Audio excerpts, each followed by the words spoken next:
एक नगर में देवशक्ति नाम का राजा रहता था। उसके पुत्र के पेट में एक सांप चला गया था। उस सांप ने वहीं अपना बिल बना लिया था।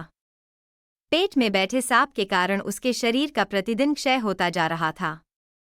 बहुत उपचार करने के बाद भी जब स्वास्थ्य में कोई सुधार न हुआ तो अत्यंत निराश होकर राजपुत्र अपने राज्य से बहुत दूर दूसरे प्रदेश में चला गया और वहां सामान्य भिखारी की तरह मंदिर में रहने लगा। उस प्रदेश के राजा बलि की 2 नौजवान लड़कियां थीं। वह दोनों प्रतिदिन सुबह अपने पिता को प्रणाम करने आती थीं। उनमें से एक राजा को नमस्कार करती हुई कहती थी, महाराज, जय हो, आपकी कृपा से ही संसार के सब सुख हैं।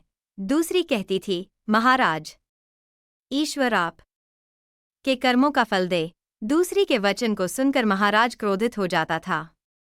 एक दिन इसी क्रोधावेश में उसने मंत्री को बुलाकर आज्ञा दी, मंत्री, इस कटु बोलने वाली लड़की को किसी गरीब परदेसी के हाथों में दे दो, जिससे यह अपने कर्मों का फल स्वयं चखे।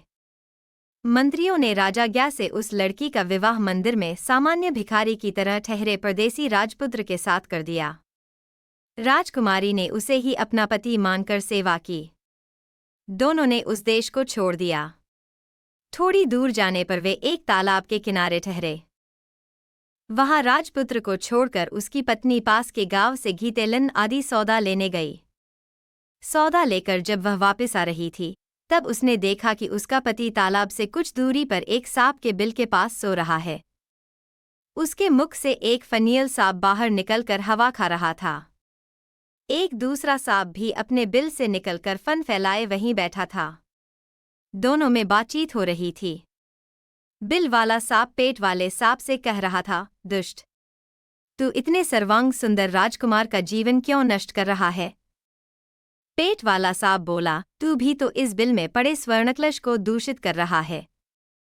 बिल वाला सांप बोला, तो क्या तू समझता है कि तुझे पेट से निकालने की दवा किसी को भी मालूम नहीं? कोई भी व्यक्ति राजकुमार को उकाली हुई कांजी की राई पिलाकर तुझे मार सकता है। पेट वाला सांप बोला, तुझे भी तो गर्म तेल डालकर कोई भी मार सकता है। इस तरह दोनों ने एक दूसरे का भेद खोल दिया। राजकन्या ने दोनों की बातें सुन ली थीं।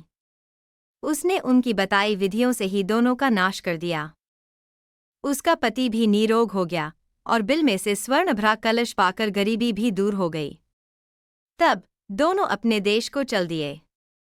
राजपुत्र के माता पिता दोनों ने उनका स्वागत किया।